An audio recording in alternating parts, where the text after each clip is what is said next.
Meus irmãos, que a graça e a paz de Cristo Jesus esteja conosco nesta manhã para mais uma manhã de aprendizado da palavra de Deus, aprendizado das Escrituras. Nos alegramos em ver os irmãos sempre engajados, motivados a estarem na EBD, a Escola Bíblica Dominical. Em algumas igrejas, infelizmente, lamentavelmente, já têm sido extintas, são igrejas que possivelmente não têm valorizado o ensino da palavra do Senhor. E por isso nós, enquanto igreja reformada, nos alegramos em manter essa boa prática que é a escola bíblica dominical. E a gente pode ver, inclusive, o crescimento espiritual e de fé de muitos irmãos que galgaram os passos durante muitos anos na EBD e tanto aprendem sem ter ido a um seminário teológico, mas também tem muito conhecimento e no compartilhamento e na comunhão da igreja. Vamos abrir as nossas Bíblias, meus irmãos, para a nossa lição de número 4, que é a nossa lição de hoje, nesta nossa série de estudos sobre a identidade cristã. E nós vamos falar então hoje sobre a identidade de sermos discípulos de Cristo. Já vimos três anteriores marcas identitárias ou de identidade do verdadeiro cristão, de sermos eleitos de Deus, de sermos redimidos por Cristo e também de sermos santos, como Ele é e nos faz através do processo de santificação. E isso tudo porque somos dele também discípulos. Já lemos um texto na nossa devocional em Lucas, no capítulo 14, e vamos agora acompanhar o texto de Marcos, capítulo 8, versos 34 a 38, texto também igualmente importante e rico sobre este tema. Marcos, capítulo 8, de 34 a 38. Diz assim a palavra do Senhor. Então, convocando a multidão e juntamente os seus discípulos, disse-lhes: se alguém quer vir após mim, a si mesmo se negue, tome a sua cruz e siga-me. Quem quiser, pois, salvar a sua vida, perdê-la-á, e quem perder a vida por causa de mim e do evangelho, salvá-la-á. Que aproveita o homem ganhar o mundo inteiro e perder a sua alma? Que daria um homem em troca de sua alma? Porque qualquer que nesta geração adúltera e pecadora se envergonhar de mim e das minhas palavras, também o Filho do Homem se envergonhará dele quando vier na glória do seu Pai com os santos anjos. Até aí. Então, queridos irmãos e irmãs, a natureza da identidade do cristão enquanto discípulo ou seguidor de Jesus tem muito a ver com cruz, como a gente vai ver nesta manhã. Tem tudo a ver com cruz. Seguir Jesus tem a ver com imitar os seus passos, ou uma palavra que eu gosto muito particularmente, pisar as suas pegadas. E as pegadas do nosso Senhor o conduziram para a cruz, o conduziram para a morte, obedecendo o plano do Pai para fazer-se então também sacrifício em nosso lugar. Nós assumimos uma identidade e por isso a palavra muitas vezes foge da nossa consciência, cristão. O que significa essa palavra? É frequentar uma igreja? É frequentar uma denominação que se chama cristã? Será que é isso? Na verdade, meus irmãos, ser um cristão genuíno impõe ou importa em nos parecermos com o nosso Senhor, sermos representações, embora limitadas, de Cristo. E com isso, enquanto pequenos cristos, na representação do seu caráter, nós podemos e temos a condição, com a sua ajuda, de transtornar e transformar o nosso mundo, transformar a sociedade. Então esse texto nos fala disso. Vou pedir para o nosso irmão da mídia lá, o Tiago, trazer para mim o apontador. Então, para a gente ir passando aqui o... Está aí na gavetinha? Por favor. Não? Nenhuma dele? Achou? Pronto. Vai trazer para a gente aí. E a gente lembra, meus irmãos, que ainda há, segundo o Max me informou, uma revista, é isso? Ainda tem uma revista. Você que ainda não tem a revista dessa lição, ainda estamos na 4, ainda tem, vamos chegar até a 13ª, então tem muita água para rolar ainda, então não perca, obrigado. Não perca essa oportunidade de também participar e então partilhar disso. Na nossa introdução, meus irmãos, a gente marcou aqui que todo crente deve ser um discípulo de Jesus, isto é, um imitador de Cristo. Quando a gente começou, a gente já estava falando disso. Para você ser verdadeiramente chamado cristão, você precisa entender que parte disso importa em morrer para você mesmo e viver para se parecer com Ele. Essa obra ela é iniciada por Ele. É uma obra da graça, como a gente tem visto aqui nas outras marcas também. É Ele que nos elegeu. Primeira marca, eleição. É Ele que nos redimiu. Segunda marca, sermos redimidos. É Ele que nos santifica, mas aí já começa a atrair para nós uma responsabilidade, como vimos na semana passada, na marca da santidade, porque Ele nos santificou com o seu sangue derramado, isso é uma obra dEle, mas nos chama a morrer para o pecado, essa é uma obra nossa, com a ajuda dEle, obviamente. Nós é que temos o chamado, a convocação para morrer para o nosso velho eu e viver uma vida que agrade o Senhor. Mas sozinhos, meus irmãos, seguramente nós não conseguiríamos. É por isso que até nisto Ele nos ajuda, para que possamos viver uma vida agradável, obediente e submissa à sua vontade. Então não há possibilidade, não há a hipótese considerável de que você possa ser chamado um cristão sem ser um imitador de Jesus. Ser um cristão não é usar o crachá de Jesus, não é vestir a camisa de Jesus ou frequentar uma igreja, como a gente vai ver numa frase muito interessante de Billy Sanders no final dessa lição, e que nos ensina um pouco sobre isso, não é? Eu não vou antecipar para não dar o spoiler. Então é imitar Cristo. Ser um cristão é imitar os passos do nosso Salvador. Também Dallas Willard vai nos dizer, meus irmãos, que o maior desafio que a igreja enfrenta hoje é a formação de discípulos autênticos de Jesus. Por quê? Porque muitas pessoas hoje, nas mais variadas igrejas e denominações cristãs que nós temos, vou falar do nosso país, por exemplo, que assustadoramente já estava quase se aproximando, segundo os últimos censos, de metade da população como evangélica. Quase metade, não é? 30%, quase 40%. Sendo que a sociedade continua com índices de criminalidade crescendo todos os dias, continua a corrupção imperando em todas as instituições, lamentavelmente, continua a malandragem, a esperteza, a estultícia carnal imperando nas relações humanas, como a gente vê claramente nos ambientes de trabalho, nas famílias até. E aonde está? Onde estão esses pujantes 40%, quase 50% de cristãos brasileiros? Aonde estão? Fazendo a diferença ou sendo sal insípido que não tem sentido, não tem sabor e tem sido pisado pelos homens? Então, muitas dessas igrejas prestam, meus irmãos, a gente tem o nosso coração pesado de dizer isso, mas é verdade. E eu preciso dizer para vocês, muitas comunidades que se dizem igrejas, na realidade, prestam um grande desserviço para o Evangelho. Mas pastor, como é assim? Prestam de serviço. Eu não estou dizendo com isso para você que a gente tem que pleitear que sejam fechados. Não. A gente tem que defender sempre a liberdade cristã, a liberdade de culto no nosso país. É por isso que nós temos a possibilidade de nos reunir sem interferência do Estado. Ótimo, até aí.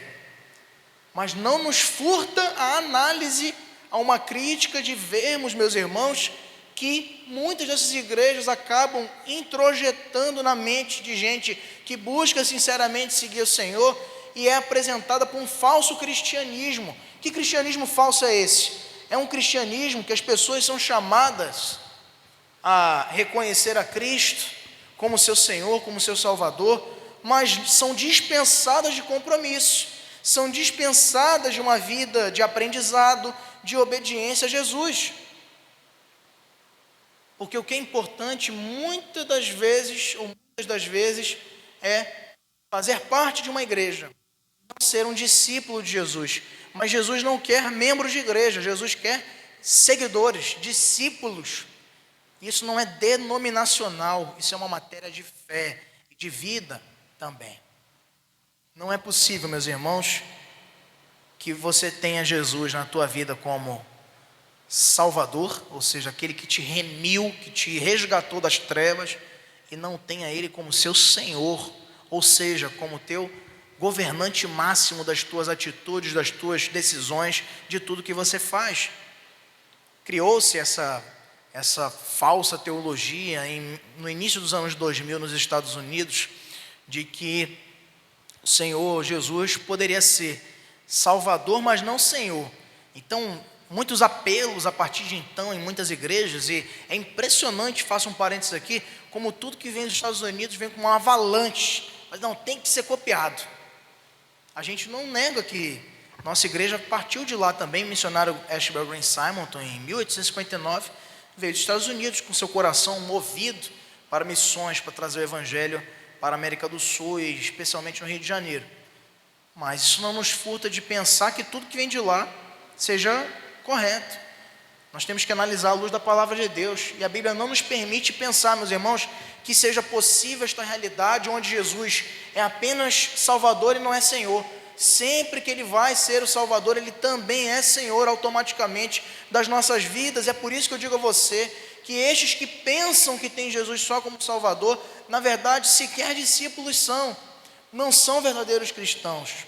Não é possível ter Jesus como Senhor, como Salvador e não como Senhor.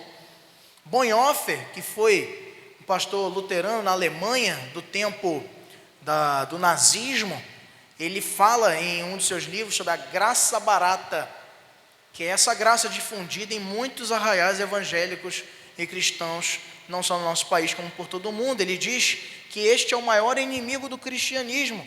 O que é essa graça barata, diz Bonhoeffer? É a pregação do perdão sem o arrependimento. Você tem que perdoar, mas se arrepender não precisa. Veja aí, na medida do possível.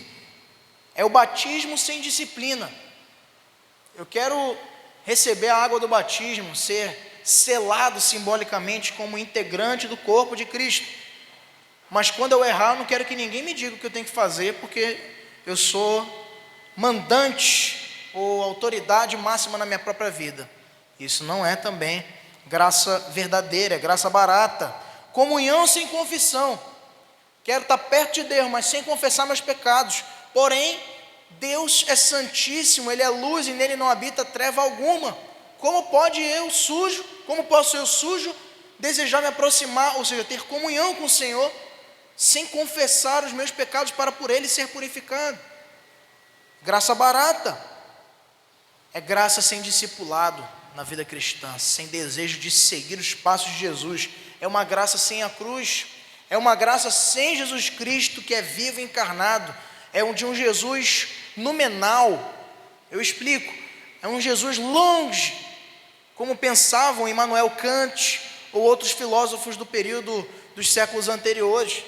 Não, Deus ele existe, ninguém nega isso, mas ele está bem longe lá, ninguém pode alcançá-lo. De fato ele é transcendente, a sua natureza, meus irmãos, é eterna e nós somos limitados, mas nem por isso ele deixa de ser imanente, isto é, experimentável na tua caminhada. É por isso que em Cristo ele se aproxima da maneira mais perfeita de nós, porque assume a nossa forma e nos ensina com isso a olhar para Ele como referência. E nisto Cristo é a expressão exata do ser de Deus. Nosso exemplo, nosso guia, a nossa baliza moral, espiritual e de vida cristã. Graça barata, tem sido inimigo de muitas igrejas. Venha Jesus e fique como você está, não precise fazer nada. Isso não é a mensagem do Evangelho. Só essa semana, eu passei por umas 4 ou 5 igrejas, e quando eu dizer, vocês vão saber, mas eu não vou citar o nome da denominação por motivo ético, até porque a gente está postando isso aqui no YouTube direto, a gente pode até ter problema, em relação a isso, mas não por isso, por um dever ético mesmo. E aí eu vejo, Tabernáculo da Vitória, Catedral dos milagres. Eu não estou inventando isso, você sabe. Arquidiocese do acontecimento. Tudo assim, sabe, com palavras da conquista, essas coisas, palavras de efeito. Mas ainda não vi nenhuma catedral da morte do velho eu.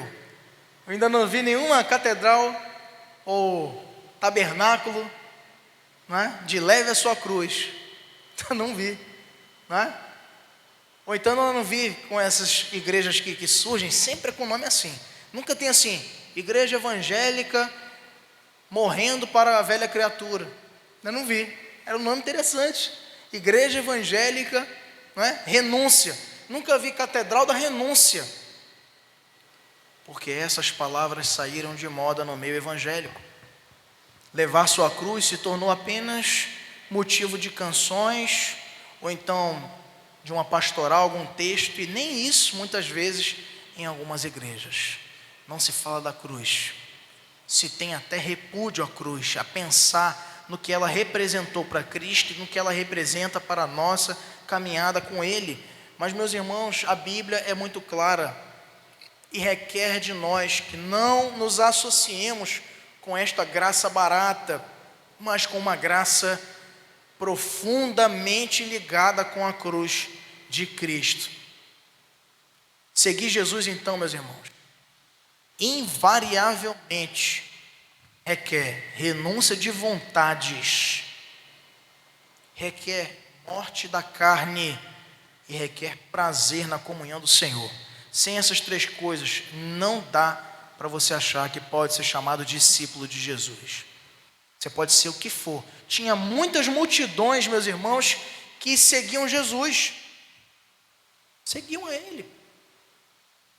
Mas 12 eram os seus escolhidos apóstolos. E outros, cerca de 100 e alguma coisa já no período ali de Atos, eram os discípulos. Mas era muito mais. Imagine você quantas mil pessoas o ouviram falar as belíssimas palavras do Sermão do Monte, de Mateus 5 até 7.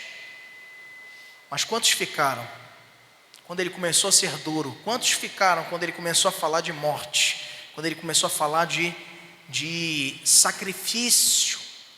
Quantos ficaram?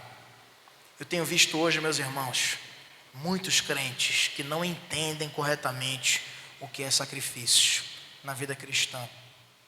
Tem um limite da pessoa, sabe? Como se fosse no carro, às vezes, você tem um limitador de velocidade. Quem dirige aí sabe o que eu estou dizendo. Você não pode dirigir infinito, até chegar na velocidade de um avião, porque o motor não vai comportar, né, meu irmão? Você vai limitador de velocidade, seja pelo motor, seja porque o carro colocou isso. Tem gente que na vida cristã tem um limitador de sacrifício. Vou servir, vou ajudar, vou me doar, pode contar comigo. Mas se passar de tal horário da noite, eu não posso mais responder. Passou meu limite. Não tem sacrifício. Pastor, pode contar comigo, vou ajudar na obra. Mas se for impactar num compromisso pessoal que eu tenho, aí não dá. Não tem sacrifício. Pastor, pode contar comigo, eu vou ajudar, eu quero me comprometer com o trabalho do Senhor. Mas se tiver que me causar algum desconforto, então eu estou fora. Tem sido assim, meus irmãos, em muitas igrejas. Um cristianismo descompromissado, sem renúncia de vontade, sem morte da carne e sem prazer em estar na presença do Senhor. E temos hoje, então, duas coisas para refletirmos nessa manhã, com base nesse texto de Marcos capítulo 8, dos versos aí de 34 até o verso 38, quando Jesus convoca os seus discípulos, e aí também a multidão que ali estava com ele, dizendo: se alguém quer vir após mim, a si mesmo se negue, tome a sua cruz e siga-me. Então o que ele nos diz sobre isso? A primeira coisa, meus irmãos, são os requisitos para ser um discípulo de Jesus.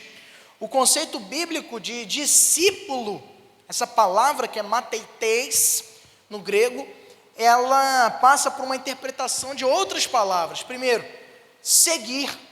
Discípulo é aquele que segue, ou que seguia. E essa palavra é akoloteo, no grego, e que indica a decisão de uma pessoa seguir a Jesus em obediência ao seu chamado, quando a sua vida é totalmente mudada. Discipulado, então, é seguir o mestre, não é um voluntariado, mas é obediência a um chamado divino. John Marcos, para diminuir um pouquinho o retorno desse microfone, o branco. Então, não é voluntariado, não é você que diz, eu quero seguir. Jesus, me escolhe, não é? Que nem na escolinha. Eu. Não é assim. Ele que nos chama e nós atendemos ao seu chamado. Nós atendemos a sua convocação. Abra a sua Bíblia lá em Marcos também, no capítulo 1, versos 16 e 18. Pedir para o Marcelino ler para a gente, por favor. Irmão Marcelino. Marcos 1, 16 a 18.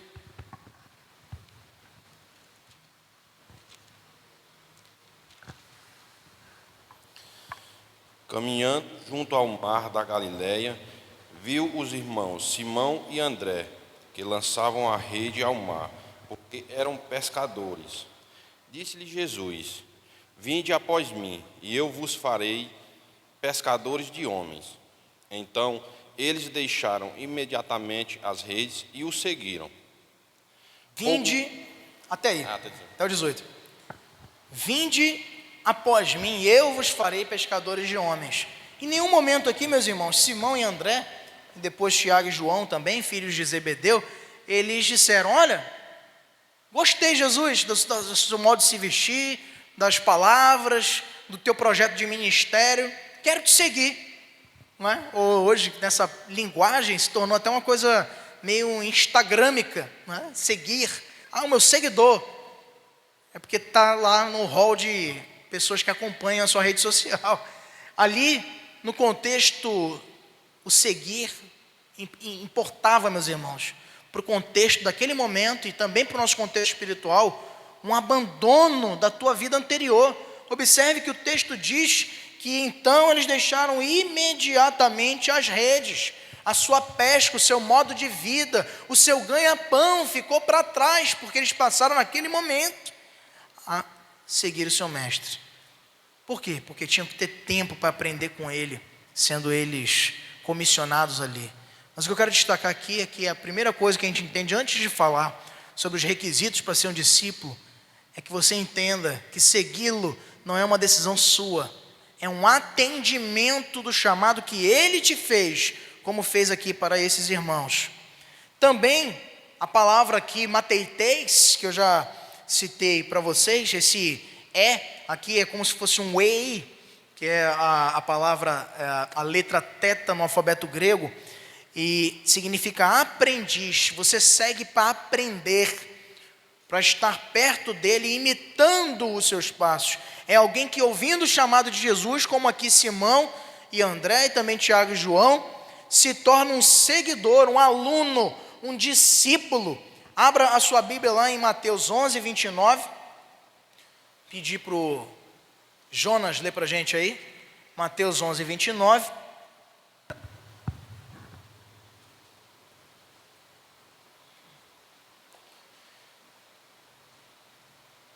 E do seu lado, presbítero Osvaldo vai ler para a gente João 6,45. Mateus 11, 29, né? Isso. Tomai sobre vós o meu jugo e aprendei de mim, porque sou manso e humilde de coração, e achareis descanso para a vossa alma. Aprendei de mim. Ser discípulo é aprender também, além de seguir. E vamos ver aí também João 6,45 com o presbítero Osvaldo.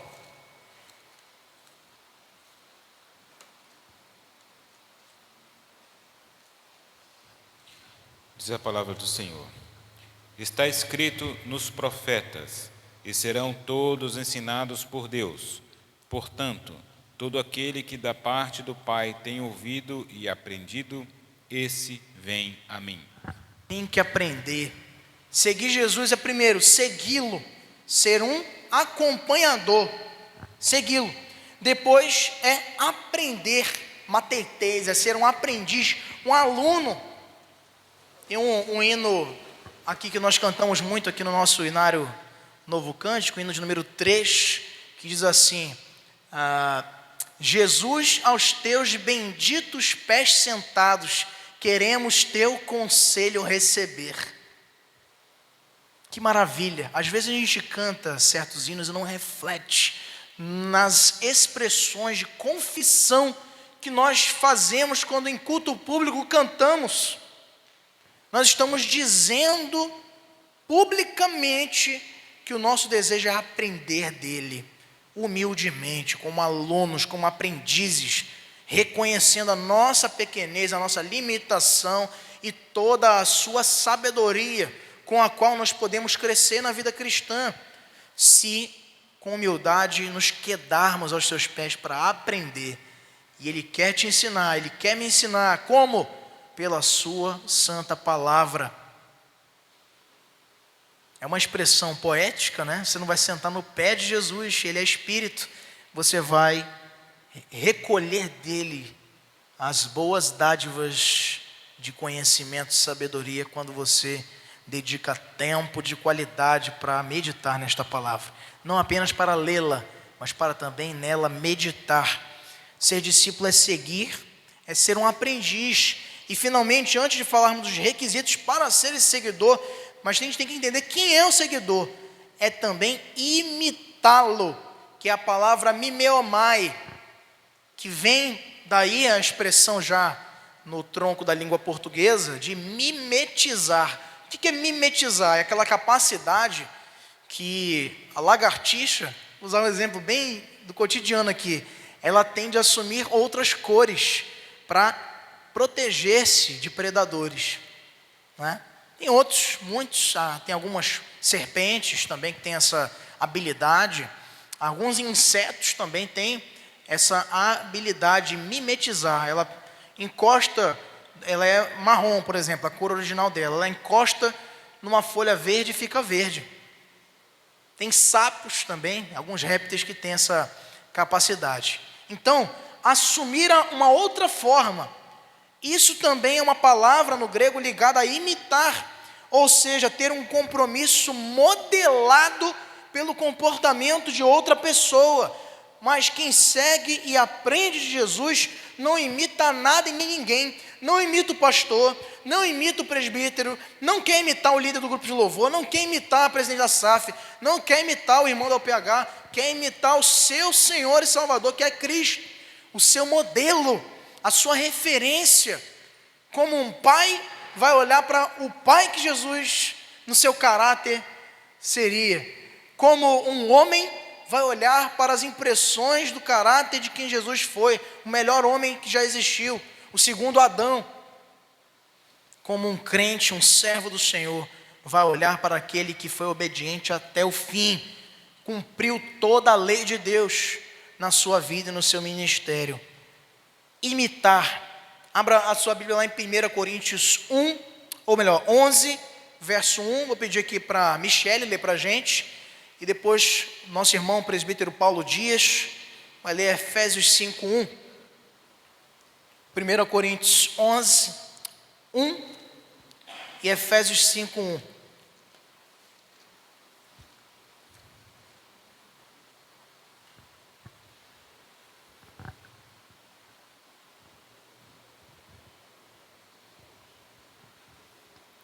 Sede meus imitadores, como também eu sou de Cristo. Sejam meus imitadores. Mimeomai, a palavra aqui usada também. Ser discípulo é imitar. E também, Efésios 5, verso de número 1. Sede, pois, imitadores de Deus, como filhos amados. Sejam imitadores de Deus, porque assim agiremos como filhos que Ele ama, porque nós obedecemos então ao seu chamado. Então Jesus se volta àquela multidão, considerando essas três características de alguém que é um discípulo. Primeiro, seguir, depois aprender, depois imitar. E aí ele diz: para ser meu discípulo, só isso não basta. Vocês ainda têm que levar em consideração 4 aspectos. quando decidirem vir após mim, me seguir. Esses 4 aspectos são os seguintes. Primeiro, é uma decisão pessoal e calculada. Jesus diz: se alguém quer vir, esse é o convite, meus irmãos. O chamado de Cristo é universal, é o que nós chamamos de chamado geral. Quando pregamos o Evangelho, pregamos a todos, a gente não prega só para os eleitos, mas o chamado eficaz ou especial é o do Espírito Santo. É Ele que vai na pregação que é feita a todos indiscriminadamente e vai e atinge o coração de cada eleito. Quando a gente sai antes aqui de evangelizar, nessas programações que temos feito aqui das nossas forças de integração, nós sempre falamos aos irmãos, quando ministramos algum treinamento antes de sairmos às ruas: gente, falem para todos e saibam, não é o teu argumento, não é a tua capacidade de articulação de ideias que vai convencer ninguém do seu pecado. Você vai chegar e vai dar uma aula de teologia para um incrédulo e ele vai continuar na sua incredulidade. E você vai chegar para um eleito que está perdido por aí vagando e vai dizer para ele, não é? Porque Deus amou o mundo de tal maneira que deu seu Filho unigênito para que todo aquele que crê não pereça, mas tenha vida eterna. E aquela pessoa vai se quebrantar, vai se jogar, chorando, entregando sua vida para Jesus. Se for um eleito. O máximo para o incrédulo não vale nada. O mínimo para um eleito já é tudo o que ele precisava. Porque o trabalho não é nosso. A história, uma das muitas histórias interessantes do ministério de Charles Spurgeon na Inglaterra, tendo sido ele um grande pregador do final do século XIX e início do século XX, uma dessas histórias conta que ele ia para auditórios lotados pregar, né, sendo um grande evangelista que foi, leigo que era, mas com o coração cativo de Cristo. E certa feita ele gostava de, antes dos cultos, ir até o auditório, porque naquela época não tinha tecnologia de microfones, essa coisa toda. Então ele tinha que dosar a voz. Então ele ia antes no auditório para testar a acústica, para saber já antecipadamente, geralmente se fosse à noite ele ia de manhã, para saber se ele ia ter que impostar muito a voz, e aí se preparar, beber bastante água e tal, tomar os cuidados, ou se não precisava.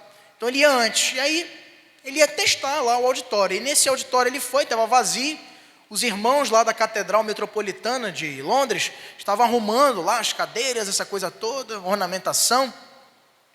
E aí ele subiu lá no palco e começou a testar a acústica do auditório. E ele recitava versículos. E aí ele levantou lá e começou a falar. E ele testava em vários volumes, falou bem alto, assim, para testar logo no máximo a acústica daquele prédio. Eis o Cordeiro de Deus, que tira o pecado do mundo. Citando lá João capítulo 3. E aí, Mateus capítulo 3. E aí depois ele ouviu umas lágrimas caindo. Aí ele pediu para algum dos irmãos que estavam arrumando lá: vem cá, quem é que está chorando aqui? O que está acontecendo? Aí eles foram descobrir, tinha um zelador que estava varrendo embaixo do auditório, assim, como se fosse de madeira. Ele estava num assoalho, limpando e arrumando as coisas, e quando ouviu, o Senhor o convocou de maneira irresistível, e ele entregou sua vida para Jesus. Só recitou um pedaço de um versículo. O máximo para o incrédulo não vale nada para o eleito. O mínimo já basta. É muito interessante isso. Essa decisão, meus irmãos, de sermos discípulos, ela é pessoal. Ela é pessoal, meus irmãos, porque ele diz: aquele que quiser vir após mim, se alguém quer vir. É uma decisão que é motivada pela regeneração que você já experimentou por Jesus ter te salvo. O chamado dele não pode ser coletivo. Ele não chama, por exemplo, uma família. Ele chama você a segui-lo. E conjuntamente você vai se esforçar por ganhar a sua família. Mas o chamado para ser discípulo, esse sim, é solitário. Agora, você não é discípulo na solidão. O chamado para ser um discípulo é teu, mas você é chamado para vivê-lo na comunidade. sendo um integrante do corpo de Cristo. Mas você não pode transferir, você não pode tentar fazer um combo. Hoje tem esses pacotes, né, de internet, de telefone, combo família. Não tem isso. A cruz é tua, cada um tem a sua.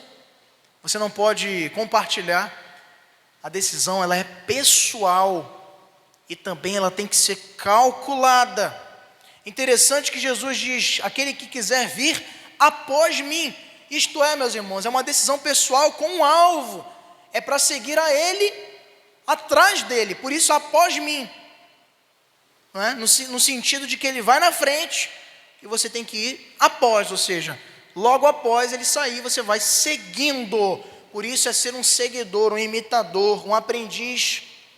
Lutero disse certa vez que uma religião que não oferece nada, que não custa nada, que não padece nada, não vale nada.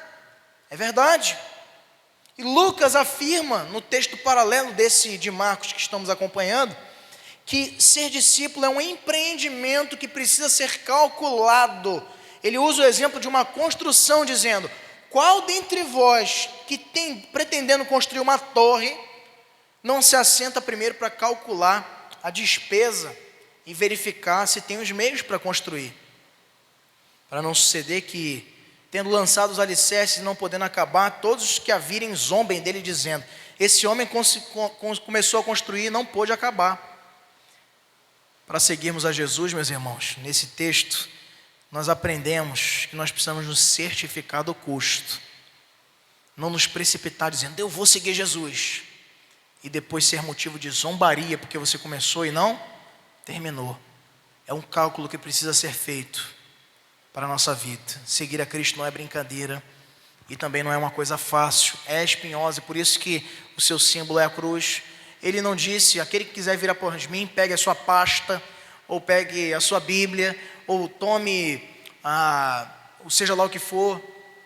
É uma cruz, é pesada, é penosa, tem que calcular.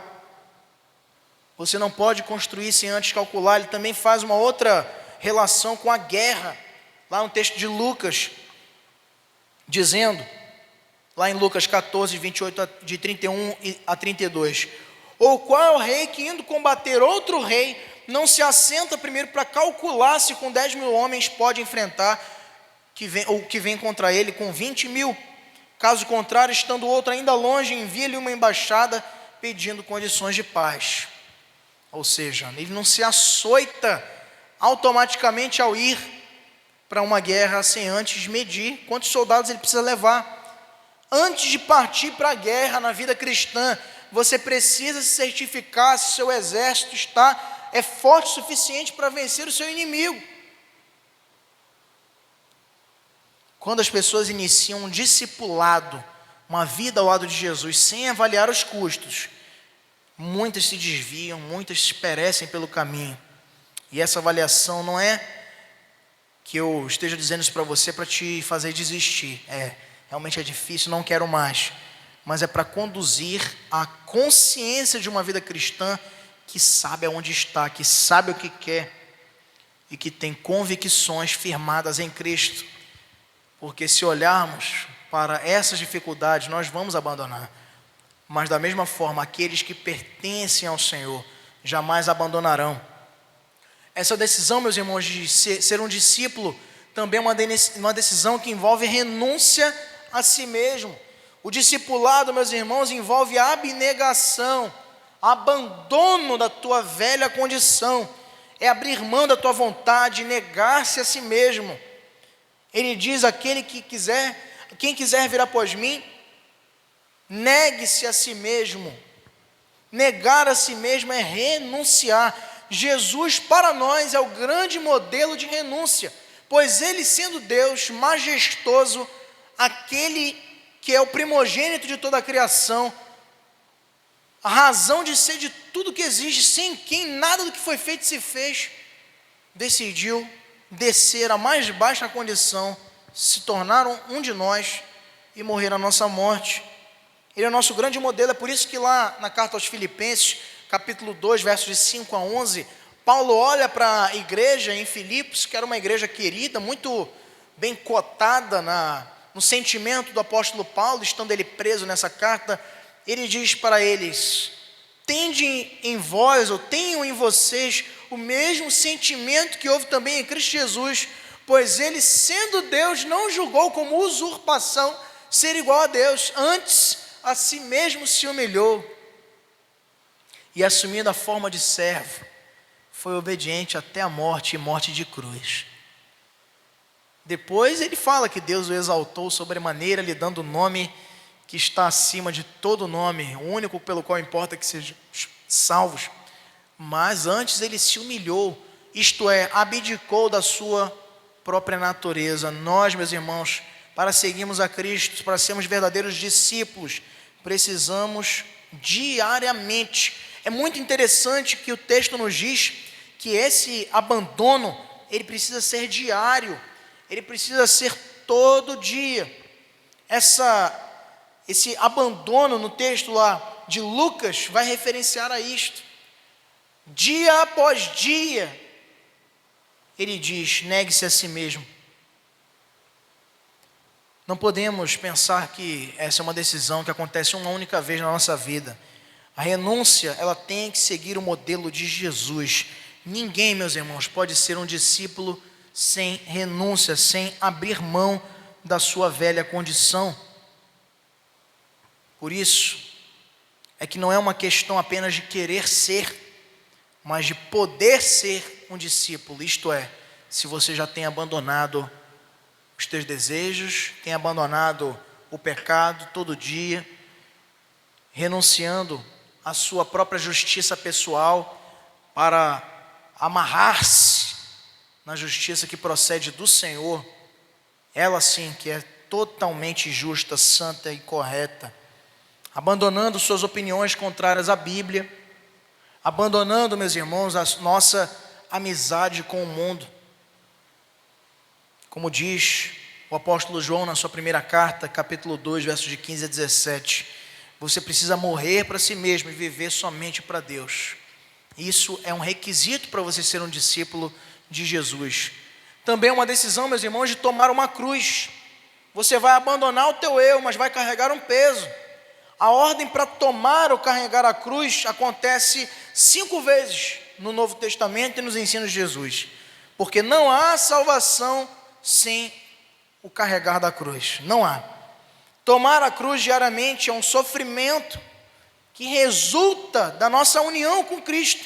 E eu já disse aqui na igreja em algumas outras oportunidades que levar a cruz não é apenas, é também, mas não é somente um peso, um fardo, mas principalmente levar a sua cruz significa caminhar para a morte.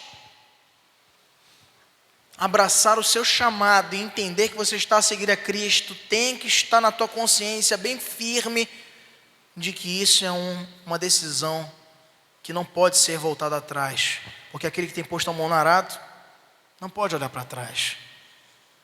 Você vai seguir para onde ele foi, para a cruz, para depois também gozar as bênçãos que ele recebeu, de ser glorificado e ressurreto dentre os mortos. Mas tem gente que só quer ter a segunda identidade de Cristo. Não, pastor, eu só quero a coisa boa. Eu só quero ser ressuscitado, eu só quero ser glorificado, viver a eternidade feliz, mas não quer caminhar também o passo de morte. Paulo, ele é muito categórico na primeira carta aos Coríntios, capítulo 15, quando ele, dialogando sobre a vida eterna, sobre a ressurreição, com aqueles irmãos da igreja de Corinto, uma comunidade grega, que tinha muita dificuldade de crer na ressurreição do corpo, porque criam na imortalidade da alma, como os filósofos aristotélicos claramente criam, mas também tinham uma dificuldade de crer, porque na concepção do grego, o corpo é naturalmente ruim, não pode ser modificado. E Paulo apresenta para eles uma realidade que parte do exemplo de Cristo. Ele que é a primícia dentre os que dormem, tendo o seu corpo transformado como nós teremos também. E ele diz para aqueles irmãos: vocês não percebem que para uma planta crescer, uma vegetação, uma flor, tem que morrer o que tinha antes? Então Paulo mostra para eles que a ressurreição é a segunda etapa de um processo que começa na morte. Sem morrer, ninguém ressuscita, porque já está vivo. Tem que morrer para ressuscitar. E essa morte espiritual significa carregarmos conscientemente a nossa cruz. Walter Chantre diz que é morte para a importância pessoal, para a autogratificação, para as vantagens pessoais, para a independência que pensamos ter, morte para os interesses nossos, porque você serve agora a causa de Cristo. Isso na prática você pode pensar, pastor, mas eu não consigo pensar no meu dia a dia. Mas é muito simples. Na tua aplicação pessoal você tem que buscar cotidianamente morrer para si. De que forma?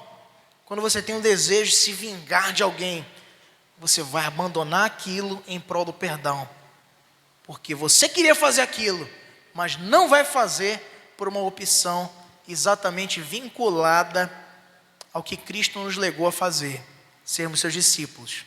Foi o que ele fez, então vamos imitá-lo. Mas pastor, não é fácil, eu sei.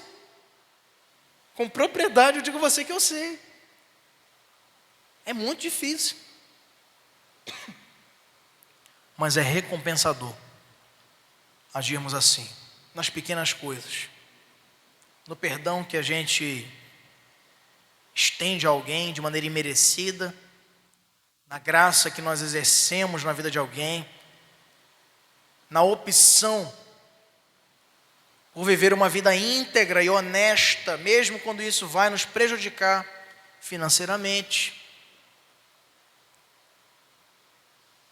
Isso significa, meus irmãos, termos consciência. E olha só, tomar a cruz é permanentemente dizermos sim a Deus e não para o mundo. Mas existem algumas demandas de carregarmos essa cruz. Por exemplo, é uma exigência. Tomar a sua cruz é uma ação de intenção, porque ninguém vai tomar no seu lugar. Você toma ela de maneira consciente e voluntária. Tomar a sua cruz passa pelo entendimento de que isso não é uma opção, é uma exigência para você ser um discípulo. Segundo, essa cruz é permanente, ela não é só um tempinho. Eu vejo muitos pregadores, inclusive, apresentando em sermões essa ideia falsa para os crentes, de que, eu estou levando a minha cruz aqui um período, como se depois fosse deixar pelo caminho, ou botar dentro do roupeiro, deixa na sala de casa, e aí sai, depois quando quiser pegar de novo. Ela é contínua, ela não tem interrupção. É por isso que o hino nós cantamos muito aqui, o hino Rude Cruz, ele diz que leva uma caminhada até o fim para ser trocada ela por uma coroa. Um dia em lugar de uma cruz. Mas se tiver sem ela, não tem galardão, não tem prêmio da parte do Senhor. É para o resto da vida. E por isso requer de nós perseverança. Ela também é intencional. Ninguém toma a cruz em nosso lugar. Também levar a cruz é uma atividade penosa. É difícil, porque a cruz, tal qual na Via Crucis do nosso Senhor, ela é martiriosa, ela é ferida, ela nos entristece e também nos machuca. Ser cristão não é fácil mesmo, meus irmãos, mas é a melhor coisa que pode acontecer na nossa vida. E ela também é mortal. Levar a cruz é levar a nossa morte. E só tem um propósito: matar aquele que vai ser crucificado, a saber, o nosso velho homem. E finalmente, é uma decisão de seguir a Jesus, não de seguir a teologia, não de seguir um pregador, não de seguir a homens. Por isso que ele diz: aquele que quiser me seguir, depois de renunciar à sua vontade, de tomar a sua cruz, calculando essa decisão, você então olha para Jesus e o segue, e para mais ninguém. Trata-se de um desafio diário, meus irmãos, de viver como ele viveu, obedecendo às suas ordens e caminhando nas suas pegadas. Seguir a Cristo é imitar a ele, como diz Hernando Dias Lopes, fazer o que ele faria em nosso lugar, amar o que ele ama e aborrecer o que ele aborrece, e viver a vida na sua perspectiva. acompanhando aquilo que ele fez. Ele é a nossa referência, ele é o nosso exemplo maior. Esses são alguns requisitos para sermos discípulos. Mas a gente falou de coisas aqui desafiadoras, não é? Muitas vezes complexas e de muita dificuldade na caminhada cristã. Mas seguir a Cristo não é só coisa difícil, tem a parte boa também. Mas Charles Spurgeon nos lembra que no céu ninguém vai usar coroa se não carregar uma cruz aqui embaixo. Não tem essa possibilidade, porque para ser um discípulo de Jesus, para carregar contigo essa marca da identidade de um cristão, você precisa, então, necessariamente abnegar-se, levar a sua cruz, renunciar a si mesmo. Mas tem bênçãos também que recebemos, recompensas desse discipulado. Primeiro, a vida eterna. Nos versos 35 e 36 do texto lá de Marcos 8, nos diz: quem quiser, pois, salvar a sua vida, perdê-la-á. E quem perder a sua vida por causa de mim e do Evangelho, salvá-la-á. Que aproveita o homem ganhar o mundo inteiro e perder a sua alma. Então, quando nós perdemos o mundo, ganhamos, ou guardamos a nossa alma em Cristo. Quando ganhamos o mundo, do contrário, nós perdemos a nossa alma. Como Jesus deixa muito claro, nesse que é um dos textos também mais conhecidos dos ditos de Jesus. A primeira recompensa, meus irmãos, que recebemos ao nos engajarmos a sermos verdadeiros discípulos de Cristo, é a vida eterna. E é o melhor, já podia parar aí que estava bom. É o maior e mais belo prêmio. Tem um cântico que nós cantamos aqui na igreja, tem um tempo que a gente não canta, mas é muito bom, que diz assim: o meu Deus é um Deus de milagres, não há limites para o seu poder agir. Realiza o impossível, para ele nada é tão difícil, o maior milagre já operou em mim. Mas pastor, ainda continuo doente, mas ele te salvou. Mas pastor, meu casamento ainda está em processo de restauração, mas ele te resgatou do império das trevas. Mas pastor, ainda estou desempregado, mas ele te remiu com o sangue dele derramado na cruz. Não precisa mais acontecer nada na tua vida para te fazer grato. Se ele não te der mais nada, você ainda está devendo para ele, porque a maior obra já foi realizada,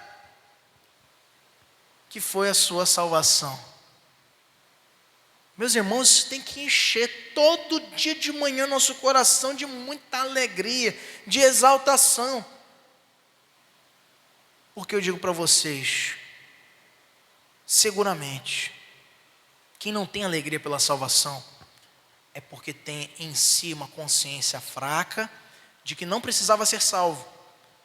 Como se Jesus estivesse fazendo um favor para a gente. Ou como se nós, melhor dizendo, estivéssemos fazendo um favor para Deus. É gente que pensa: não, eu já era bom já. Estou na igreja aqui, mas eu estava numa boa. Quando você olha para a sua consciência de miséria, é como lá nas bem-aventuranças diz: bem-aventurados os humildes de espírito. Por quê? O humilde lá é miserável. E depois, o que acontece? Segunda bem-aventurança: bem-aventurados os que choram. Por que choram?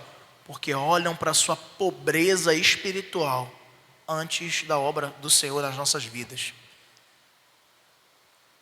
Essa recompensa, meus irmãos, já vale por tudo.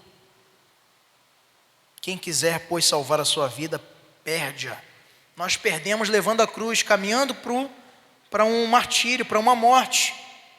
Mas quem abre mão da sua vida, dos seus projetos pessoais, por causa do seu amor por Jesus e pelo Evangelho, pode-se dizer que faz o maior investimento da sua vida, o maior de todos. Criptomoedas, investimentos nas bolsas de valores, ações,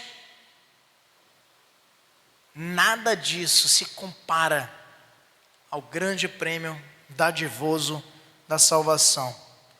Renunciar ao pecado e seguir a Cristo na visão do mundo, meus irmãos, é perder a vida. Quantas pessoas já disseram a você, como eu já ouvi também: está perdendo a tua vida. Todo domingo, mas toda quarta-feira, atividade da semana, todo dia tem que orar, todo dia tem que fazer culto doméstico, todo dia tem que ler a Bíblia. Está perdendo a tua vida. Eu falei certa vez a uma pessoa, eu sei. E é tão bom. Vem perder comigo também. Mas o que você vai ganhar depois compensa todas as renúncias e sacrifícios que você pode fazer aqui nessa terra.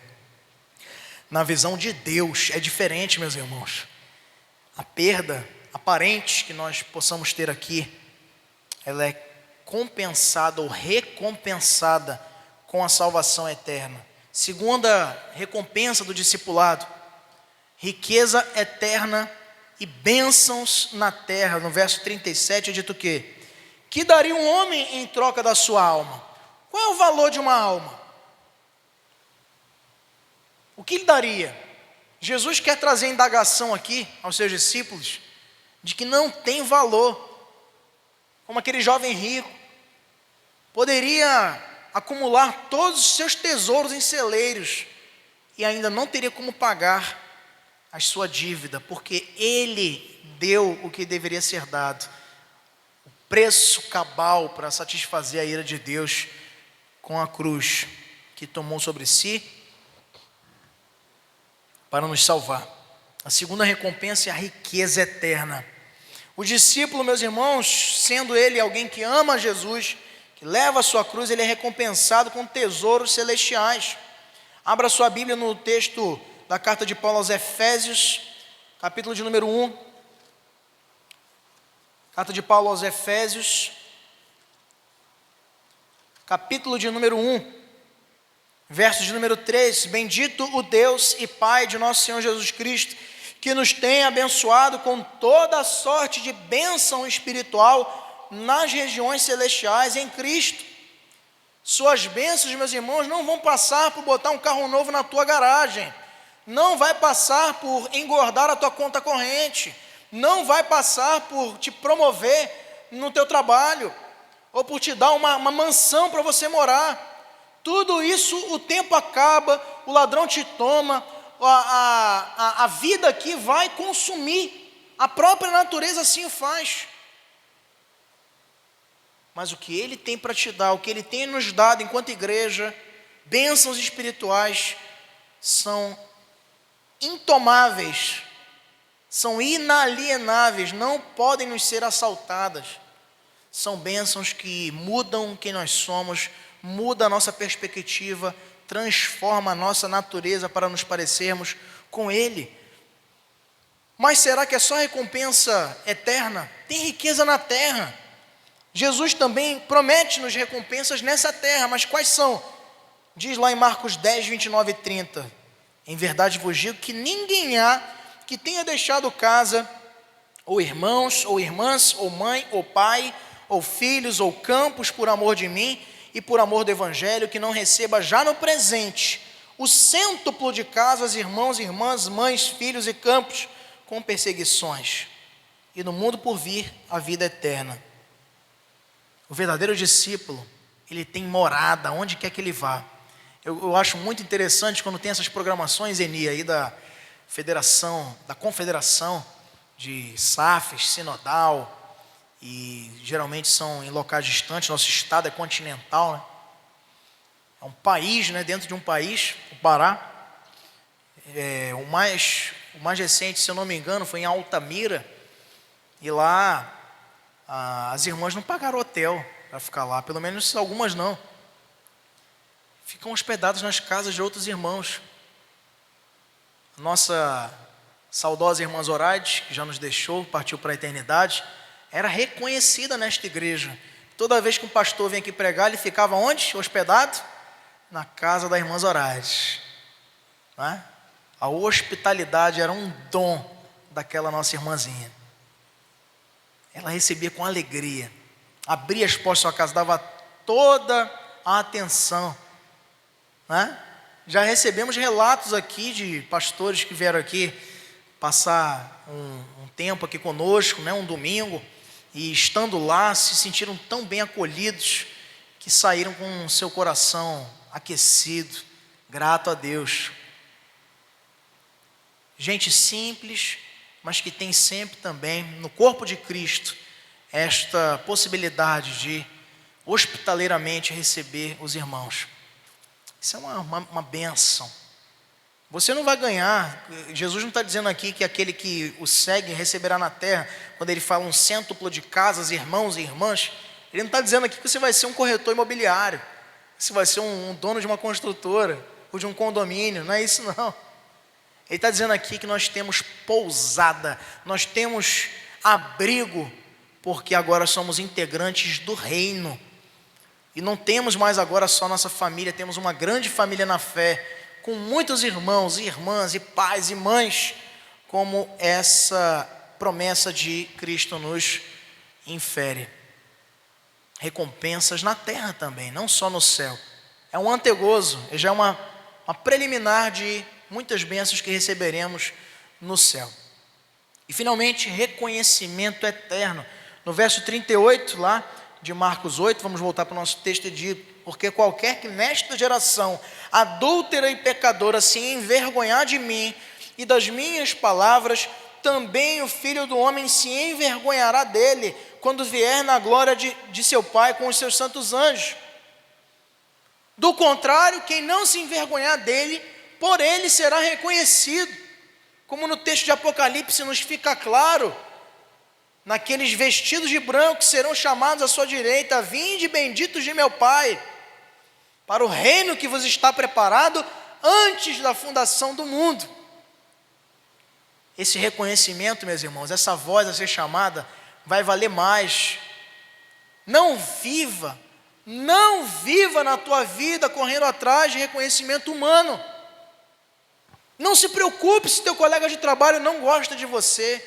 Seja um íntegro discípulo de Cristo, faça por onde testemunho da palavra.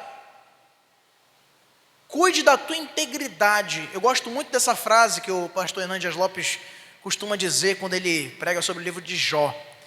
Jó, ele não ficou dizendo: olha, eu sou um cara muito temente, hein? Eu sou um grande servo de Deus. Ele não disse para ninguém. Ele orava pelos filhos, tratava bem seus funcionários, vivia em fidelidade com a sua esposa, era um bom administrador dos seus bens. Foi Deus que perante os seus filhos, numa reunião dos céus, lá em Jó 1 e Jó 2, diz assim: vistes o meu servo Jó? Como ele não há quem me tema na terra. Cuide da sua integridade, porque da sua reputação Deus cuidará. É Deus que cuida, é que nos defende e que cuida da nossa reputação. Você não precisa ficar se defendendo. Não perca o seu tempo. Não corra, portanto, meus irmãos, atrás de reconhecimento de gente, de aplausos aqui na terra. Cuide para que no dia final teu ouvido esteja bem apto, não a ouvir aplausos, elogios de pessoas, mas para ouvir a sua voz a nos chamar: vinde benditos de meu Pai. Esse reconhecimento da eternidade é a terceira recompensa, uma honra eterna.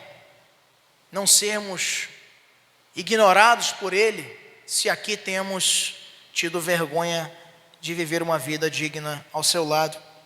O verdadeiro discípulo, meus irmãos, age como Paulo, na carta aos Romanos, quando diz: pois não me envergonho do Evangelho, porque é o poder de Deus para a salvação de todo aquele que crê. Não se envergonhe. A promessa é que aquele que não se envergonhar de Cristo nessa vida será reconhecido, valorizado e recompensado por Jesus.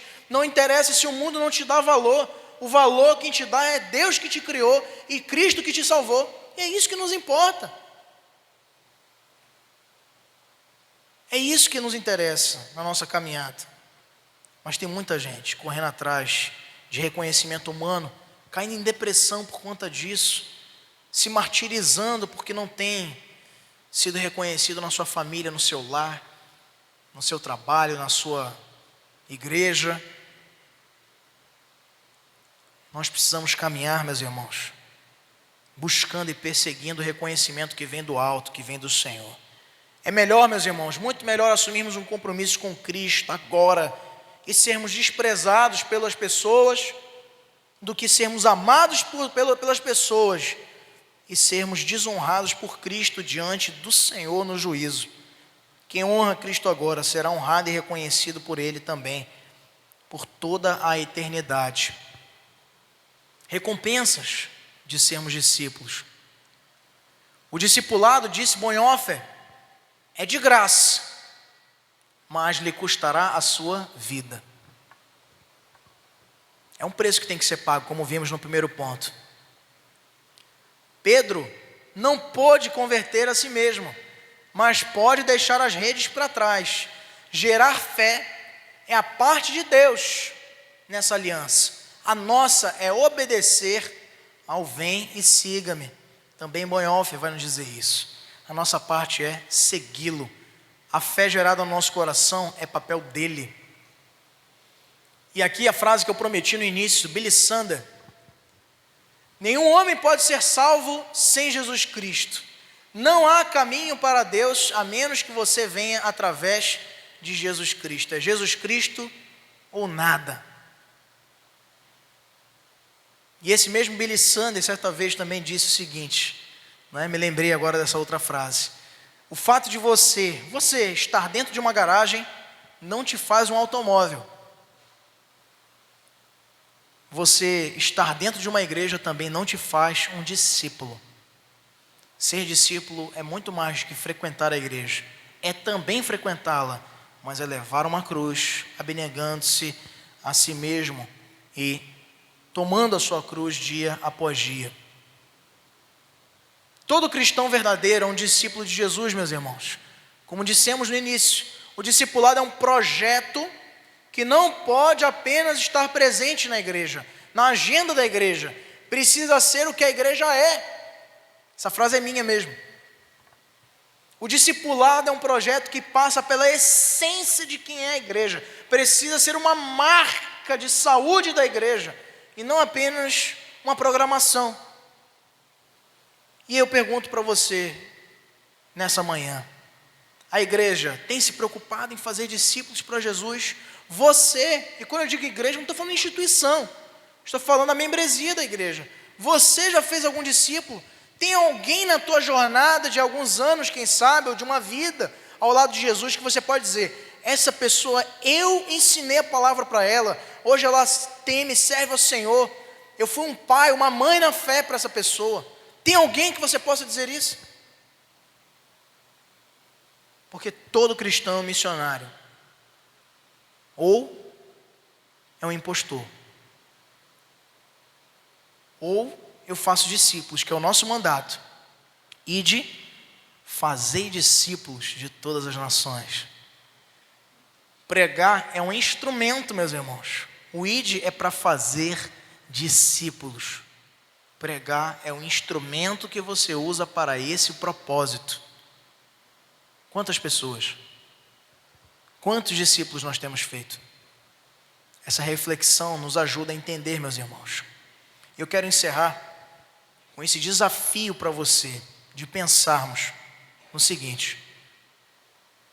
Imagine você, se cada membro da igreja se comprometer em um ano, de discipular uma pessoa, uma única pessoa. Mas pastor, vai demorar muito. Calma, ninguém tem pressa. Mas pastor, a gente tem que logo conseguir por ano receber 40 membros, 50. Evangeliza e acompanha, não é só distribuir um panfleto. Aqui ó, Jesus te ama, tchau. Não adianta nada.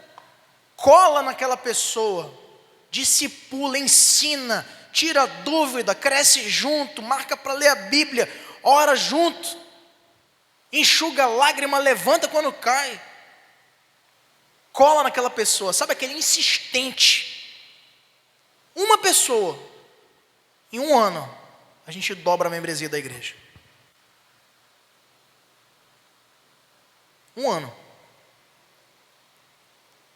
Mas você vai ensinar essa pessoa para ser uma árvore que gera frutos. Quem acompanhou o método Strachan, lá do nosso estudo bíblico do ano passado, está todo no YouTube lá da nossa igreja. Não é? fazer discípulos. Foi um dos temas que nós abordamos lá sobre a igreja local e missões. E era esse método que eu estou apresentando para vocês. Uma pessoa discipula uma pessoa. Não é com pensamentos, reverendo Elcio, megalomaníacos, faraônicos. Não é assim, não adianta. Você vai receber desses, vamos supor, 80 pessoas aqui discipulando outras 80, não são as 80 que vão ir até o fim. É óbvio. Não é todo mundo que vai ser salvo. Mas vem 30, depois de um ano sendo acompanhados pelo membro da igreja, maduro, já acompanhando na fé. Você vai ver o tipo de crente que vai chegar nessa igreja. Crente já com consciência da fé, da vida cristã. Óbvio que com muito para aprender, lógico, mas já discipulado. O discipulado, meus irmãos, é o que faz a igreja crescer saudável. Você tem hoje igrejas lotadas, mas vazias de Deus, sem nenhum compromisso, como falamos no início. Discipulado precisa ser a razão de ser da igreja. Comprometa-se em uma pessoa. Ninguém está te pedindo para salvar o universo inteiro. Uma pessoa. E acompanha ela. Manda mensagem todo dia. Insiste com ela para ela aprender do evangelho e para amar Jesus como você ama. E o resultado é Cristo que vai dar. Nosso trabalho é lançar as sementes. Quem dá o crescimento é o Senhor. Sidney Ferreira, para encerrarmos, diz: a última ordem de Cristo, a sua igreja foi: ide e fazei discípulos. Porém, para fazer discípulos é necessário ser discípulo. O Evangelho nos ensina que antes do ide, existe o vinde. E antes do fazer, existe o segue-me. Então, para você discipular essa pessoa, no desafio que eu fiz a você hoje, nessa manhã, você precisa ser alguém que já também tomou essa decisão e é um verdadeiro discípulo do Senhor. Que Deus nos ajude, meus irmãos, a sermos discípulos de Cristo. Como nós fizemos nas lições anteriores, nós vamos dizer em alta voz, todos juntos, essa quarta marca da identidade de um verdadeiro cristão. Diga comigo: eu sou um discípulo de Cristo. Nós somos discípulos do Senhor e somos chamados para gerar outros discípulos. Que Deus nos ajude nessa empreitada. Vamos orar nesse momento. Senhor Jesus, nós te louvamos e te agradecemos porque tem